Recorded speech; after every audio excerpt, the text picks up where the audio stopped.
বন্ধুরা, সুন্দর লম্বা ঘন কালো চুল আমরা প্রত্যেকেই ভালোবাসি, কিন্তু নানান কারণে কিংবা নানান সমস্যার জন্য আমাদের চুল লম্বা হয় না, ঘন কালো হয় না, চুল ঝরে পড়ে যায় এবং মাথা ফাঁকা হতে আরম্ভ হয়ে যায়।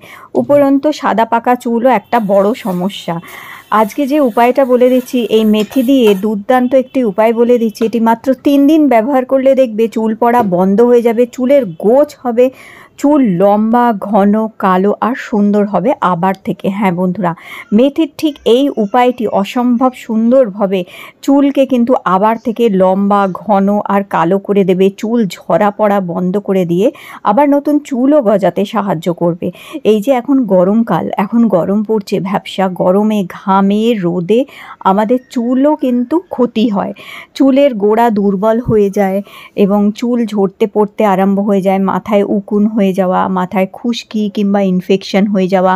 অনেক সময় দেখবে মাথার মধ্যে এই গরমকালে গোটা উঠে আসে, গোটা গোটা দানা দানা গুড়ি গুড়ি হয়ে যায়, মাথা খুব চুলকায়। এগুলো কিন্তু চুলের গোড়াকে দুর্বল করে দেয়, আর তাতেই কি হয়, চুল ঝরতে পড়তে আরম্ভ হয়ে যায়, চুলের গোড়ায় পুষ্টি পৌঁছায় না, আস্তে আস্তে মাথা ফাঁকা হয়ে যেতে আরম্ভ করে। আর যখনই আমরা চুল আঁচড়াই গোছা গোছা চুল উঠে যায়, গোছা গোছা চুল পড়তে আরম্ভ হয়ে যায়। আর এই গরমের পরেই আসছে বর্ষাকাল, তখন তো আরও গোছা গোছা চুল উঠবে আর দেখবে মাথা ফাঁকা হয়ে যাচ্ছে। এখন থেকে মেথির এই উপায়টা করে নাও, গরমকালের জন্য একদম বেস্ট উপায় হচ্ছে চুলের জন্য। এটি শুধু চুল লম্বা ঘনই করবে না, চুলকে কালো করবে, সাদা পাকা চুল হয়ে যাচ্ছে সেটিও কিন্তু কালো করতে সাহায্য করবে তোমাদের। তার জন্য আমাদের লাগবে বড় চামচের 1 চামচ মেথি নিয়ে নেবে। বড় চামচের 1 চামচ মেথি দানা নিয়ে তার মধ্যে 1 কাপ জল মেশাবে। আর এই উপায়টি কবে কবে করবে, সপ্তাহে চেষ্টা করবে 2 দিন করে করার। সপ্তাহে 2 দিন না হলে সপ্তাহে 1 দিন তো অবশ্যই এই উপায়টা করবে। আর এর মধ্যে 4-5টা লবঙ্গ দেবে। লবঙ্গর মধ্যে যে তেলটি থাকে এটি আমাদের চুলের গোড়াকে মজবুত করে, চুলকে ঘন লম্বা করতেও সাহায্য করে। এছাড়া চুলে কোনো রকমের ইনফেকশান, কোনো গন্ধ হচ্ছে, চুল এই যে মাথা চুলকাচ্ছে, এই সমস্ত সমস্যাকেও দূর করতে হেল্প করবে। এই যে লবঙ্গ আর মেথি দানা সারা রাত জলে ভিজিয়ে রেখে দেবে। সারা রাত জলে ভিজিয়ে রেখে দেওয়ার পরে পরের দিন সকালে এটাকে ফোটাতে হবে। তো পরের দিন সকালে কি করবে, এটা ফুটিয়ে নেবে এইভাবে।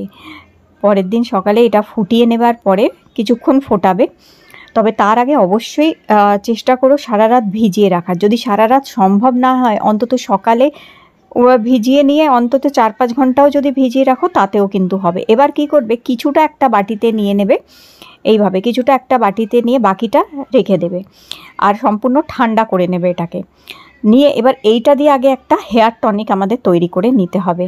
তো এই যে এইটা দিয়ে হেয়ার টনিক তৈরি করার জন্য এর মধ্যে আর কিছুই না, এর মধ্যে মেশাতে হবে একটুখানি নারকোল তেল।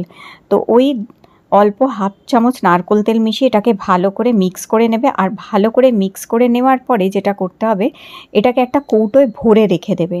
একটা কোনো শিশি, কোনো কৌটো, কোনো স্প্রে বোতলেও ভরে রেখে দিতে পারো। এবং এটি মাথায় স্প্রে করতে হবে, চুলের গোড়াতে স্প্রে করতে পারো অথবা হাতে নিয়েও চুলের গোড়ায় আমাদের এটি লাগাতে হবে। এটা হেয়ার টনিক হচ্ছে। মেথির জল কিছুদিন শুধু লাগিয়ে দেখো, অসম্ভব ভালো রেজাল্ট পাবে, পুরো 100% চুল পড়া বন্ধ করে দেবে।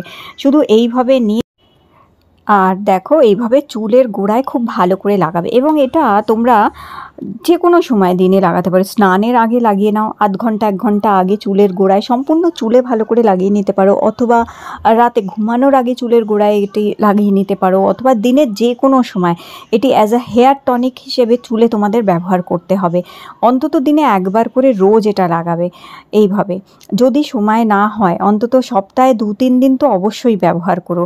আর এইভাবে চুলে লাগিয়ে 1 ঘন্টা 1/2 ঘন্টা রেখে দিতে হবে। এইবার যে বাকি মেথি আর রয়ে গেছে যেটা, ওটাকে আরেকটু জল দিয়ে ফুটিয়ে নেবে। আরেকটু জল দিয়ে ফুটিয়ে নিয়ে সেটা আবার আর একটা বাটিতে নিয়ে নেবে। আর বাকি যেটা রয়ে গেছে ওটা ফেলো না, ওই মেথিটাকে পেস্ট করে নেবে, মিক্সিতে বেটে পেস্ট করে ওটাকে ছেঁকে নিয়ে অ্যাজ আ হেয়ার মাস্ক চুলে লাগাতে পারো সপ্তাহে 1 দিন করে। আর এইবার কি করবে, এই যে বাকি জলটা নিয়ে নিয়েছি আমি, বাকি জলটার মধ্যে 1/2 লেবুর রস মেশাবে।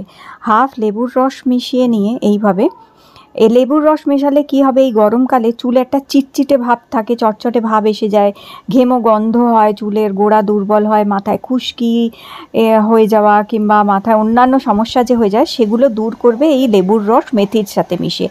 এবার এতে তোমাদের পছন্দসই যেই শ্যাম্পুটা তোমরা পছন্দ করো সেই শ্যাম্পুটাই, যেটা মানে মাথায় মাখো, সেই শ্যাম্পু যতটা প্রয়োজন 2 চামচ 3 চামচ এর মধ্যে মেশাবে। এর মধ্যে ভালো করে মিক্স করে নেবার পর এইটা দিয়ে মাথায় শ্যাম্পু করবে। যেদিন যেদিন শ্যাম্পু করবে সেদিন সেদিন এইভাবে মেথির জল তৈরি করে নেবে। প্রথমে সকালে তো ভালো করে মাথায় মেখে নেবে, বাকি জলটা ফ্রিজে রেখে দেবে নারকোল তেল মিশিয়ে, আর বাকি জলটার মধ্যে শ্যাম্পু মিশিয়ে এইভাবে এইটা দিয়ে চুলটা ধুতে হবে। এটি অসম্ভব ভালো রেজাল্ট দেবে তোমাদের, দেখবে। এইটা দিয়ে চুল ধুয়ে দেখো বন্ধুরা। আর আমি বলবো শুধু 15 দিন করে দেখো, 1 সপ্তাহ থেকে 15 দিন এই উপায়টা করে দেখো, পুরো চুলের মানে পুরো টেক্সচার চেঞ্জ হয়ে যাবে, চুলে আসবে চকচকে শাইন, সাদা পাকা চুলকে আবার থেকে কালো করে দেবে, চুল মানে সুন্দর লম্বা হয়ে যাবে। মানে 1 মাসের মধ্যে 3 থেকে 4 ইঞ্চি চুল কিন্তু লম্বা হবেই হবে। তো এইটা দিয়ে মাথা শ্যাম্পু করবে, আর তারপরে যেটা করতে হবে সিম্পলি জল দিয়ে মাথাটা এই ধুয়ে নেবে, যেমন চুল ধো ওরমভাবে ধুয়ে নেবে। তো শ্যাম্পুটা ভালো করে জল দিয়ে ধুয়ে নেবে মাথা থেকে, নেওয়ার পরে টাওয়াল দিয়ে ভালো করে মাথাটা মুছে নিতে হবে। টাওয়াল দিয়ে ভালো করে মাথা মুছে নেবার পর বেশিক্ষণ কিন্তু যেটা হচ্ছে চুল ভিজে রাখতে নেই, চেষ্টা করো পাখার তলায় শুকিয়ে নেবার। অথবা যেটা করতে পারো আরেকটা জিনিস, সেটা হচ্ছে আগারোর এই হেয়ার ড্রায়ার হেয়ার ভলিউমাইজারটা ইউজ করে নিতে পারো। এটা চুলকে শুকিয়েও দেয়, চুলে খুব সুন্দর স্টাইলও করে দেয়, আর চুলের মধ্যে খুব সুন্দর একটা ভলিউমে এসে যায়। হালকা পাতলা চুল যাদের তাদের খুব সুন্দরভাবে চুলে ভলিউম এসে যায়, চুলে একটা চকচকে শাইন এসে যায়। আর তার সাথে যেটা হচ্ছে চুলকে শুকিয়ে দেয় এবং চুলে জট ছাড়িয়ে দিতেও হেল্প করে। তো ব্যাস এইভাবে যেটা হচ্ছে তোমরা দেখতেই পাচ্ছ কত সুন্দর চুল শুকিয়ে গেছে এবং চুলের জটও ছাড়িয়ে দিয়েছে, আবার চুলে কত সুন্দর একটা ভলিউমও এসে গেছে। আর যেহেতু ওই মেথি দিয়ে আমি শ্যাম্পু করেছি বলে চুলে কত সুন্দর একটা চকচকে শাইনও এসে গেছে। তো ব্যাস এইভাবে তোমরা এইটা দিয়ে চুলে স্টাইলও করে নিতে পারো, চুলকে শুকিয়ে নিতে পারো। তো দেখো কত সুন্দর চুলে একটা চকচকে কালো ভাব এসছে, আর কি সুন্দর লাগছে চুলটা। তো তোমাদেরও চুল কিন্তু এরকমই সুন্দর হয়ে যেতে পারে। আর এই যে আজকে যে উপায়টা বললাম, এটা বাচ্চা থেকে বড় প্রত্যেকে করতে পারে, একদম ঘরোয়া উপায় হচ্ছে। বাচ্চাদেরও যখন শ্যাম্পু ইউজ করাবে তখন ডাইরেক্ট শ্যাম্পু না দিয়ে এইরকমভাবে মেথির জলে শ্যাম্পু দিলে কি হবে, শ্যাম্পুর ক্ষতিটা হবে না, চুল ভালো থাকবে। অবশ্যই ট্রাই করো বন্ধুরা। আর আজকের এই ভিডিওটি ভালো লেগে থাকলে লাইক দিও, চ্যানেলটি সাবস্ক্রাইব করে রেখো। আবার দেখা হবে নতুন একটি ভিডিওর সাথে তোমাদের।